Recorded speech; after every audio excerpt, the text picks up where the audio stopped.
নমস্কার, আপনাদের সকলকে ফেইথ কাস্ট চ্যানেলে স্বাগত জানাই।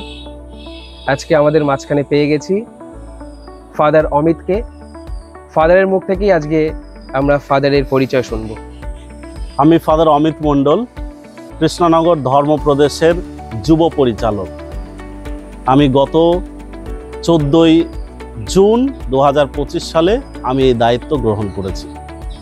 ফাদার, আপনার এই নতুন দায়িত্বের জন্য আপনাকে অনেক অনেক শুভেচ্ছা।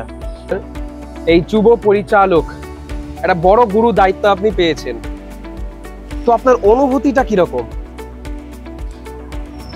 আমার সত্যি ভালো লাগছে যে যুব পরিচালক হতে পেরেছি। প্রথমত আজকের দিনে আমি পরমপিতা ঈশ্বরকে ধন্যবাদ দেব, কারণ এই দায়িত্ব তিনি আমার উপর ন্যস্ত করেছেন। এবং একই সঙ্গে আমি ধন্যবাদ এবং কৃতজ্ঞতা প্রকাশ করতে চাই আমার ধর্মপ্রদেশের বিশপ নির্মল ভিনসেন্ট গোমস মহাশয়কে, যিনি আমার উপর বিশ্বাস রেখে এই যুব পরিচালকের দায়িত্ব আমার উপর ন্যস্ত করেছেন। আর আমি ভাবি বা চিন্তা করি যে সত্যি এই যুব পরিচালক হওয়া একটি আশীর্বাদ সম্পন্ন সত্যি একটি আশীর্বাদ স্বরূপ এক দায়িত্ব যা আমার উপর ন্যস্ত করা হয়েছে। আমি চেষ্টা করব সেটাকে ভালোভাবে পালন করে যেতে।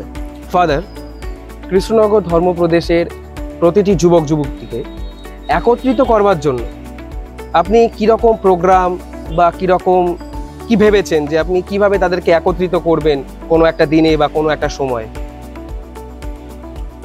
আমি যেমন বললাম, যুব পরিচালকের দায়িত্ব সত্যি কঠিন, একই সময় এটা সহজ হয়ে উঠবে যখন প্রভু যিশু আমাকে সাহায্য প্রদান করবেন। আমি তার সঙ্গে সংযুক্ত থাকলে তিনি অবশ্যই আমাকে সেই পথ দেখাবেন কিভাবে যুবক যুবতীদের পরিচালনা করতে হয়।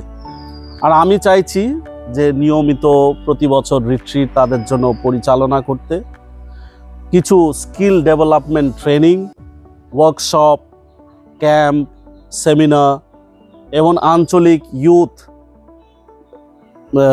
উদযাপনের মাধ্যমে আমি যুবক যুবতীদের একত্রিত করতে চাই, যার মধ্য দিয়ে আমি তাদেরকে সুপথে পরিচালনা করতে পারবো, ঈশ্বরের পথে আনতে পারবো এবং একই সময় তারা তাদের জীবনের জন্য এক সঠিক লক্ষ্য তারা বেছে নিতে পারবে। নিশ্চয়ই ঈশ্বর আপনাকে এই সমস্ত কাজে আপনাকে সাহায্য করবে। ধন্যবাদ। এই নতুন দায়িত্বে আপনি কাকে বা কাদেরকে অনুপ্রেরণা হিসেবে আপনার মনে রাখছেন? প্রথমত আমি অনুপ্রাণিত হয়েছি প্রভু যীশু খ্রিস্ট, যিনি আমাকে তার এই দাক্ষা ক্ষেত্রে কাজ করার জন্য আমাকে প্রেরণ করেছেন। আমি সত্যি কৃতজ্ঞ যিশুর প্রতি, কারণ তার জীবন, তার শিক্ষা, তার ভালোবাসা দিয়েই আমি পরিপূর্ণ। আর সেই ভালোবাসা আমি আমার যুবক যুবতীদের মধ্যে ছড়িয়ে দিতে চাই। পাশাপাশি আমার আগের যে যুব পরিচালক বৃন্দদার রয়েছেন তাদেরকেও আমি কৃতজ্ঞতা জানাই, কারণ তারাও আমাকে অনেক সাপোর্ট করছেন এবং আমাকে কিভাবে পরিচালনা করতে হয় যুবক যুবতীদের, তিনি আমাদের পাশে রয়েছেন।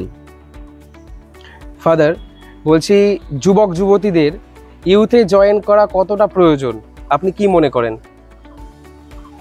ইউথে আসলে যুবক যুবতী তাদের আত্মবিশ্বাস বেড়ে ওঠে, তাদের ভিতরে একটি সচেতনতা জাগে এবং ঈশ্বরের প্রতি ভালোবাসা আরও বেড়ে যায় এবং চার্চকে ভালোবাসে এবং মানুষকেও ভালোবাসতে শেখে। আর এই জন্যই আমি মনে করি যে যুবক যুবতীরা তারা আসুক এবং এই ইউথে যোগদান করুক। অনেক অভিভাবকেরা তাদের সন্তানদেরকে ইউথে আসতে দিতে চায় না, তো এই বিষয়ে আপনি কি বলতে চান?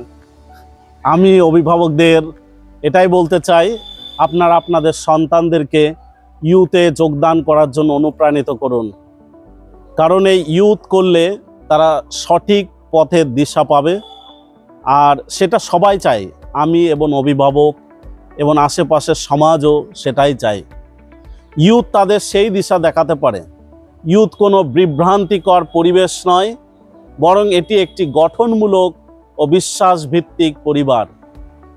অভিভাবকদের উচিত তাদের সন্তানদের পাশে দাঁড়িয়ে তাদের বিকাশে সহায়তা প্রদান করা। আজকের প্রোগ্রাম আমরা এখানেই শেষ করছি। আপনারা অবশ্যই আমাদের এই চ্যানেলকে সাবস্ক্রাইব করবেন এবং আমাদের পাশে থাকবেন। খুব শীঘ্রই আপনাদের সঙ্গে দেখা হচ্ছে আরও একটি বিশেষ মিস্ট্রির সাথে। সকলকে ধন্যবাদ।